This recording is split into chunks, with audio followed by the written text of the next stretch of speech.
Geek Tank Radio on 98.1 The Max.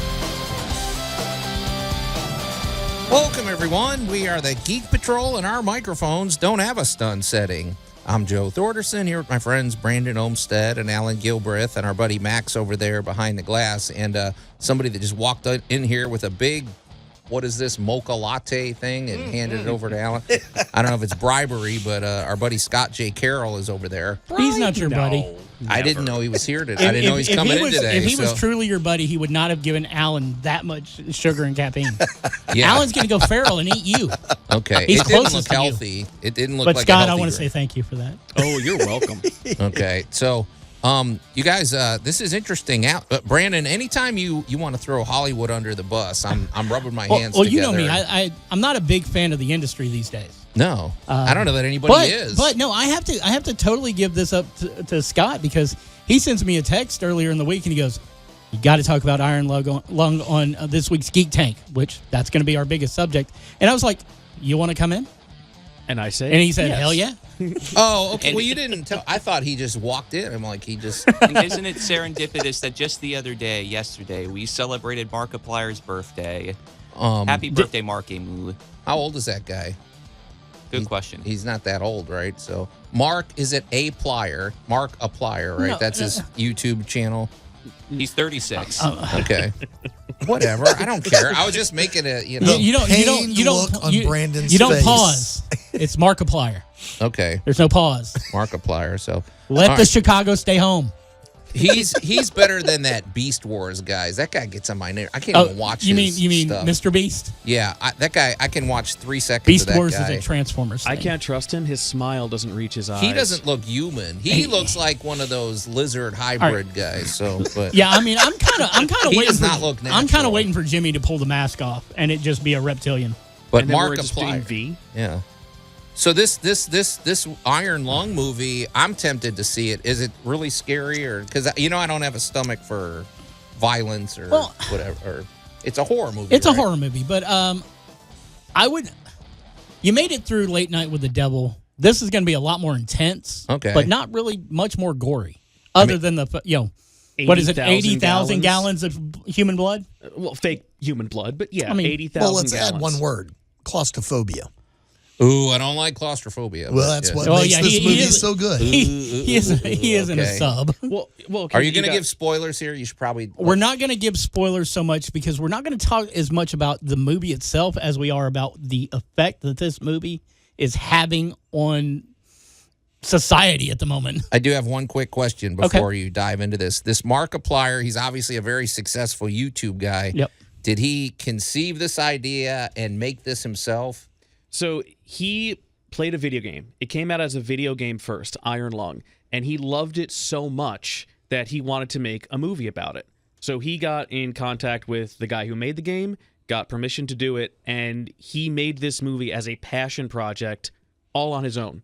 The crew is incredibly small. It's insane. It's probably why it's good. I mean, he cares about something, and you don't have a bunch of suits interrupting you and sticking their agenda in. You just tell. That's kind of what storytelling should be. That's cool. Yeah.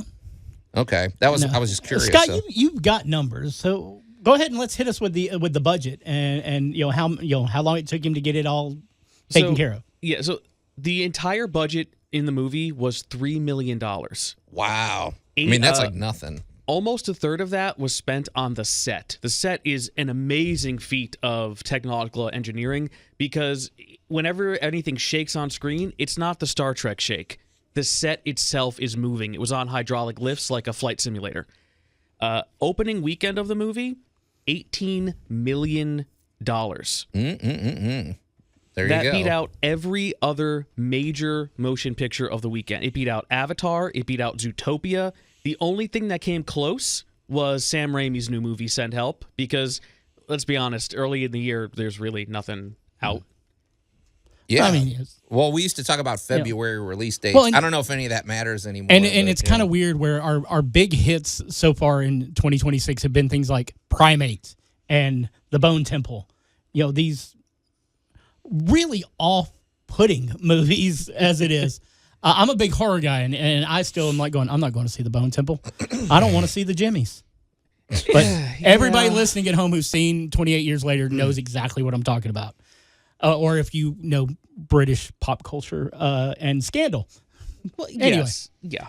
But this movie, I mean, just if you look at how Mark has talked about it, he has a genuine passion. And it's kind of been a theme that we've had lately when it comes to things that are coming out where if you can see the passion in it beforehand, you know that it's going to be quality work. I think case in point, this makes me think because we're coming up on the 50th anniversary of Rocky this year, it makes me think of how that was total passion project. He only had $1 million at the time from the production company. They were reluctant to even give him the time, and look what it exploded into. He had a $1 million budget, but he had a 200% return on investment. Oh, yeah. And he won, I think it won an Oscar, too. So, 3. Yeah. 3 Oscars. Yep. Limitation breeds creativity. Yep. When you limit yourself to a specific budget or a particular structure, you get very, very creative. And that creativity comes through on screen. I've been on productions where all of a sudden it's, okay, we have nothing.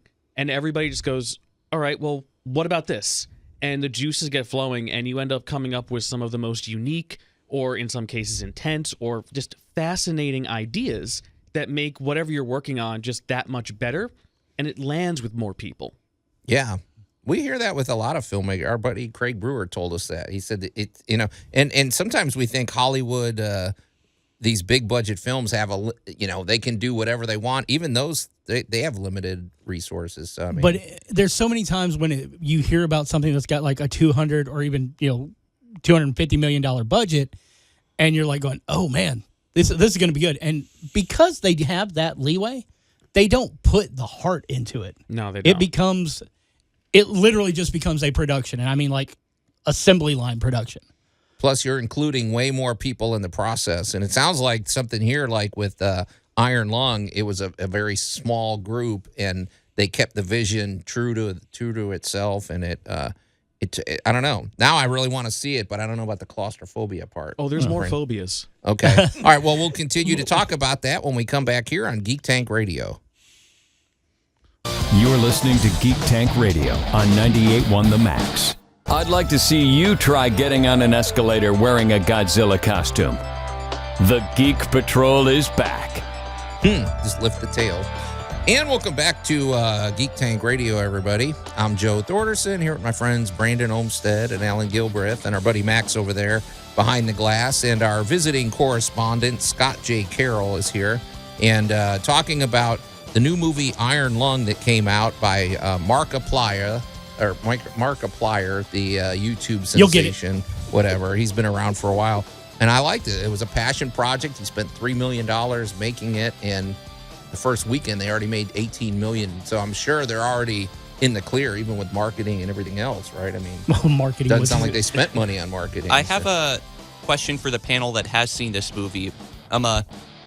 Is this sort of horror more dependent upon the horror of the set rather than like the sudden jump scare and everything? Because I recently saw for the first time the Tarkovsky film Stalker, and the movie relied heavily on the scenery for like the horror and the suspense, and it was sort of like a slow burn and metaphor. Would you say that Stalker is also a slow burn?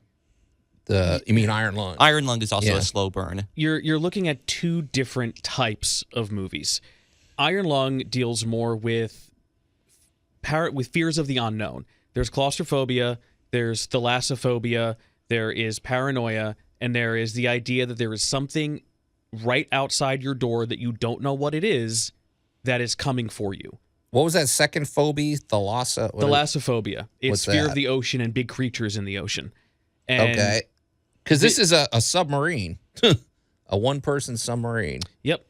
It is an iron lung built to go down, and he has to find information.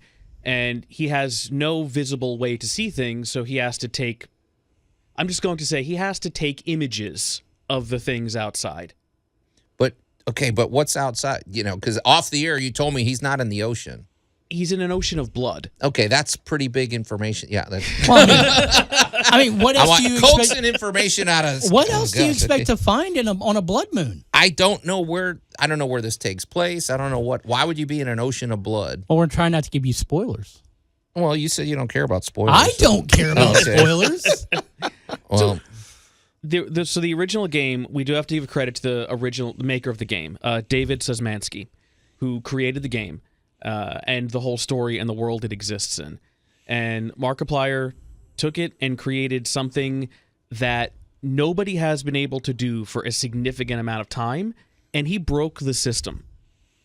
meaning what? Like, So Hollywood is a big, massive industry, and while Markiplier is not necessarily, like, compared to us, he's not the little guy, but compared to Hollywood, he's the little guy. yeah, And he made a movie that broke the box office to the point where Hollywood said, we're going to take you off the box office list because you're making us look bad. Your tiny you go. passion project is knocking movies that we have put millions of dollars into out of the market. yeah. And he went about doing this an incredibly fascinating way. He didn't take this to festivals. He didn't take this to any things. He went to the theaters themselves, offered a 50-50 split, which is unheard of, just to get the movies in the theaters because he believed in this project so much. What is the normal split? Like, if Hollywood does a movie, what did the theaters get out of that? Is it like a 80-20 or something? Or I can't remember, because I thought theaters make all their money on popcorn and sodas and The stuff. bulk of it, and it depends on who's releasing which movie, but yeah, the percentages vary. Normally, it's somewhere around a 60-40. So, okay. It's interesting to me So the because studio doesn't make as much money. Yeah. So when you look at one of these, we've had how many giant blockbusters that have lost money? You know, you spent $200 million on the movie. Well, the movie's now got to sell $600 million worth of tickets for the movie to break even. yeah. I mean, that's just, I can't imagine anybody sitting around going, well, this movie's only got to make $1 billion for us to make a dime. Yeah. How they can think that is a budget. Netflix is somehow there, which is a totally different. But Netflix isn't competing for your theater dollar. Yet. But they are. But they are, aren't they, Brandon? Well, I mean, they want you to stay home. They want you to watch their stuff, but they've just bought a theatrical outlet for the simple fact that they want to dominate theaters as well. But I wasn't really going to get into that today Yeah. I do have a question. because I though. don't have enough time left in the show to get into that. So, Scott, you're the only one that's seen the movie, I think, at this point. So now I am curious about seeing. I do have claustrophobia. I don't know if I could watch this, but it's funny because Late Night with the Devil is one of my favorite movies of all time, and it's a horror movie. But Fantastic bottle episode so movie. is it great lighting, great acting, great writing? I'm just curious. And then how do you tell a story with one person? Because who's he talking to? Well, it's not just one person. Okay. There are other people in the cast, and they also got Troy Baker, which, man, good for them. Dude, Okay. Jacksepticeye. Yeah. I mean, come on. Yeah. And You got him to leave his basement. everybody in the movie is absolutely fantastic. And Markiplier, honestly, I don't think I gave him enough credit as a performer before. And okay. So he's in it too. yeah, he plays the lead character, Simon. And the lighting is a character in this movie. The lighting like is that. absolutely a character in and of itself. There's a lot of red. So after you watch this and you turn your TV off or you get out of the theater, everything's going to look weird because your eyes are readjusting to the color. See, But yeah, it's a slow burn. While we say it's claustrophobic, you don't.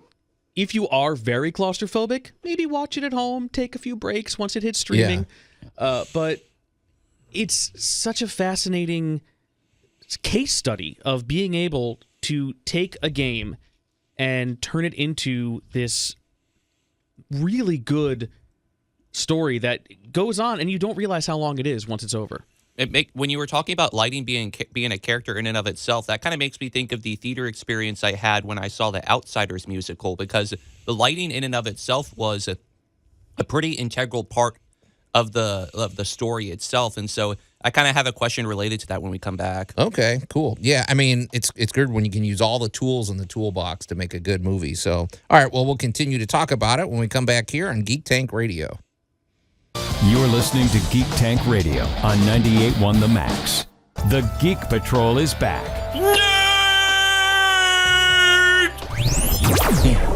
And welcome back to Geek Tank Radio, everybody. I'm Joe Thorderson here with my friends Brandon Olmsted and Allan Gilbreth, and our buddy Max over there behind the glass. And in the house, our buddy Scott J. Carroll among other things, talking about this movie Iron Lung that came out, and I guess it upset the apple cart. A lot of Hollywood people are annoyed because this is just basically more or less a private movie that's making their movies look bad, and everybody's checking it out and saying what a great movie it is, and it's making money too. I mean, good for him. Markiplier. Right. Yeah. You said it right this time. And I got I'm a so proud of question you. for you, Brandon, shortly when we get further into the Hollywood. I think we need to get back over because I believe Max had a question. Yeah. About the setting and the lighting and everything. Right. So what I was thinking about was the idea of, with the setting and lighting being a character in and of itself, I kind of like the idea of minimal effects and everything kind of yielding like maximum results, because one thing I think Hollywood does bad is it has a high budget, but it also lacks with regards to substance and everything. Like it has all the flash, but no plot and like profound storytelling.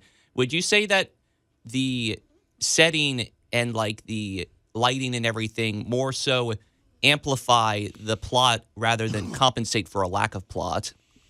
It depends. So lighting is an incredibly important part that a lot of people don't consider when they're watching a movie. Everything needs to be seen, so lights have to be everywhere. If you're on stage or on screen, lights do the same thing. Not only do they show you what's going on, but if it's done well, it creates an emotion or a sense that you are trying to convey to your audience. In this movie, red is very prevalent, and red for us, for humans, means danger, means warning, means, hey, something bad is coming. And it creates this unsettling feeling the entire time. Another fantastic slow burn movie that used lighting and color very well was Mandy. If you've seen that, very slow burn, stick with it. But lighting is a character in that. I grew up in the theater, and on stage, lighting is used to separate space, to create emotion, to create the sense that you want the audience to feel happy or sad or whatever it is at that moment. If you saw the newest Knives Out movie, lighting is a character in that. The lighting, as it changes, represents the argument going on between faith and reason. So lighting is a very powerful, very important tool in whatever project you're working on. Okay. So this and so it's doing it well. And this is only the first weekend of this movie, right? Am I wrong? Didn't it come out Thursday? Well, yeah. Okay. No, last weekend. This is the second weekend. You know, it's interesting. It's it came out in the middle of a snowstorm that took over half the country too. Yeah. Wow. And it made that much money. Yeah. Didn't think of that part of Well, it too. I mean, you had to get out, make an effort to get here. It's like, yeah, people who were jazzed about this. I mean, you're talking about an audience that was so down for this movie that if they checked their local theaters and found out they weren't showing it, would bombard the theaters with requests for this movie. It ended up in 4,000 extra theaters in the long run because of so many extra, or because of the fact that people were demanding it. There are other movies that are out right now that are terrible, and people don't want to see them. Nobody wants to see that documentary. People want to see what they want to see, and this movie is breaking so many rules that it's now resetting them. Yeah, and it is opening the door for more things like this to happen, for more smaller creative teams to get a bigger, wider audience without having to go through the long festival routes or the long trying to find a distributor routes. Because Brandon, that was going to be my question for you. Is basically, if I don't remember a few weeks ago, we were talking about the Hollywood system, about how, and there's always this thing of theaters might be on their way out. Maybe we won't have movie theaters anymore. But we were saying, there's a chance that at the end of this thing, maybe the theater experience will wind up becoming better because it'll be more of a custom or a boutique experience or something. Right, right. That's what this is reminding me of. And honestly, maybe it'll be better. See, honestly, I feel this. You've got movies out there that are comparable budgets. They're not necessarily in this genre, though horror seems to be, and especially suspense seems to be winning the day right now. But you've got guys out there who are literally, instead of going to festivals, are doing the tour route. It's like we're gonna screen our movie in your city on this date and everything else like this. Markiplier has been such a staple on YouTube for so long. He has an avid fan base. I mean, he's got a serious following. A lot of us complained when he wasn't in Five Nights at Freddy's because most of us didn't know about that game until he introduced us to it. But it's a cool idea that this guy who we've all been watching for over a decade at this point. He's been on for almost two. Yeah. I mean, he was a YouTube pioneer. And now he's getting into the Hollywood scene. Well, not the Hollywood scene, the theatrical scene. And yes, it's things like this that can finally re-energize and reformat the theater experience. Well, that was going to be the second part of my question was because, 25 years ago, I don't know that he could have cut a deal like this with the theaters because probably wouldn't Hollywood have some sort of, I don't know, wouldn't they have put pressure on the theaters like, hey, you can't do business with this guy? No, because the theater, the film distributors think they are such the end-all be-all that someone who's coming to you with this, this self-financed independent film, they're like, yeah, go ahead, let them be in your theater. They can't do anything to us. Oh, so you think it would have been? It is. They would have been in the little 40-seat theater. It is a manhood measuring contest because I can't say the word I need to this early on a Sunday morning. I'm going to mildly disagree. I think what would have happened is they would have gone to the studio. The studio would have then gone to the person that made the game, bought the intellectual property from them, and then bought the movie and shelved it. Oh, now that's interesting because it's too... Okay. See, that's what I wonder. I just feel like... Yeah. 40 years ago, I would agreed with that statement. Well, the theaters are desperate now, so... 2000s, there were too many people who thought that they couldn't be touched by indie films, and indie films were rampant, at least in theaters around here. Okay. I don't know how they were in Jersey, but down here in the South, I mean, we literally had Studio on the Square, which was nothing but independent films and one Hollywood movie. Okay. All right. It's interesting the way it's playing out, but when we come back, you guys, we got to talk about the Muppets. You're listening to Geek Tank Radio on 98.1 The Max. The Geek Patrol is back. Use your aggressive feelings, boy. Let the hate flow through you. And welcome back to Geek Tank Radio, everybody. I'm Joe Thorderson here with my friends Brandon Olmsted and Allan Gilbreth and our buddy Max over there behind the glass. And in the house, our friend Scott J. Carroll. And earlier in the show, we were talking about the movie Iron Lung, which is basically just dominating the box office at the moment, and it's a more or less, you could say, an independent movie made by Markiplier, the YouTube the YouTube legend at this point, you could say. But now it's time to shift gears. Allan, you saw the Muppet Show. Well, yeah. Don't give too many spoilers because I haven't. Although, I mean, I guess we know what's going to happen. I wonder what happened in the Muppet Show, Joe. Yeah. Don't tell me Kermit was there. Don't tell me Kermit was there. Dude. Don't tell me he and Piggy got in an argument. I do have a question though, Allan, because you've never disguised the fact that you are an unapologetic Muppet fan. Yes. We all grew up with the Muppets. I thought the Muppet Show was great, but when you watch a show like this, are you watching it with more of a critical eye, or are you more forgiving because you're just glad that it's back? Like, are you going to nitpick over this, or are you going to be? I will tell you my thought exactly. Yeah. If you do not give me the character I want, you are not going to like me. Talk to me. Translation: the Muppets have attemptedly been rebooted several times over the years, and it's gone badly. We I'm don't trying to think of some of the movies that these did. characters updated. Hold on. It's not movies. It's Muppets Tonight. It's the ABC The Muppets, where they basically made it their variety show, a big screen production. That really weird thing they did during COVID where it was like they were doing a Zoom show Oh, gosh, that's awful. All of them missed the mark when it came to the right characterizations for the people, for the Muppets that were there. If it ain't broke, don't fix it. Well, and and here is all right, you remember a show called Dukes of Hazzard? Yep. Was it a good show? Nope. Was it entertaining? Most Was of the the time. I movie never they watched made it, but yeah. about it absolutely despicable? Yes. Starsky and Hutch. Same deal. People that had no respect for the time did the movie through a filter. The Muppets were a time, and the Muppets were a business, and you had all these performers, and everybody's trying to get on stage, and anybody in the industry knew that the Muppets was a send-up of the industry. Yeah. No, it's satirical. If you've ever been backstage of a high school production, you have been on the Muppet Show, because there's always some poor Kermit trying to run things. There's always a diva. There's always some weirdo in the corner going to blow something up. You got a musician. You got to go chained to a wall somewhere. I meant for the diva. I was a little behind. I was actually more Statler and Waldorf.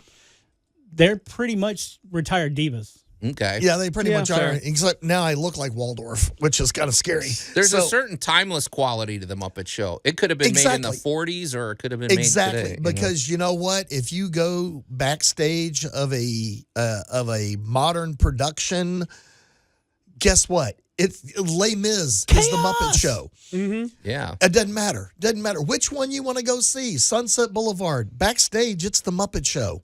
This is what happens. So this time, much to my surprise, all right, Seth Rogen I expected. But Sabrina Carpenter stepped up and is an EP on this. Maya Rudolph stepped up and went, "You're right, we need a Muppet Show." And they actually gave us a 30-minute, not a 2-hour extravaganza, a 30-minute Muppet Show. And congratulations, it was just as bad, tacky, and fabulous as it was in 1980. Did they use any of the original set? I'm wondering if they dug up any, or does that stuff all get destroyed? I don't know. It looks the same. It looks just like it. I believe the sets were completely rebuilt, but they were rebuilt from the people who were staring at the original show going, this needs to be here. Yep. Done with love. There needs to be this chunk of wood missing from Scooter's clipboard. Mm-hmm. I mean, it's So the policy here is like, we're going to make it. If you respond, we'll make more. And so it's merit-based entertainment, right? And there's been two schools of thought on this show. There's the give me more now. I don't care how much it costs. Give me more. And there's people who are showing that they have never seen the original Muppet Show because they can't get over the fact that this wasn't kiddie. Oh, the Muppet Show was not a children's show. It was never a children's show. Yeah, but you could watch it with kids. You can because all the jokes went over their head. You can still watch it with kids. Right. Yeah. You ever watched Rocky and Bullwinkle? Right. I mean, that cartoon was not for kids. Even Animaniacs had one of the original Muppet Show specials was Sex and Violence. Yeah. That's the literal name of it. And you got people out here going, with Sabrina Carpenter and I like a good kink. It's like, what? It's like, you're the one sexualizing it. Yeah. You're the one who's making it weird. Your kid's going to go, what's a kink? And you go, chaos. Because if you've ever been backstage, you understand chaos. The Muppet performers are honestly some of my favorite performers ever because improv is core to what they do. And if you've ever seen the bloopers or the behind the scenes of the Muppeteers doing they are performers cutting up with each other. And there's nothing cooler than watching some of those bloopers because they stay in character and the Muppet never stops talking. Nope. You never see them close down the puppet while the puppeteer, and losing it. When you get into it, you don't even realize you're doing it. You're just doing it. And it's there again, passion and purity. That's what we need more of, It was a passion product, and it was well done. And even the Seth Rogen interview with Piggy and Kermit was Piggy and Kermit. And it was... So he wasn't trying to get in their way. He was just No. letting them... No, he was playing interviewer, and these two never broke character for a second and roasted him. I want to say one quick thing. No. If you ever go to YouTube, go Google the Cookie Monster singing the seventh inning stretch at Wrigley Field. It's hands down the best rendition of the seventh inning stretch you'll ever see. Yeah, it's hilarious. The Muppets, they just have a certain special place in the zeitgeist. So, but guys, it's good stuff, but we got to get out of here. The show's over. So until next week, we are the Geek Patrol, and I am Joe Thorderson. I'm Allan Gilbreth. I'm Maximilian. I'm Scott J. Carroll. And I am Brandon Olmsted, imploring you to help tear down the Hollywood industry and rebuild it with passion. That's That's good, not actually. funny, Joe. No, it's good.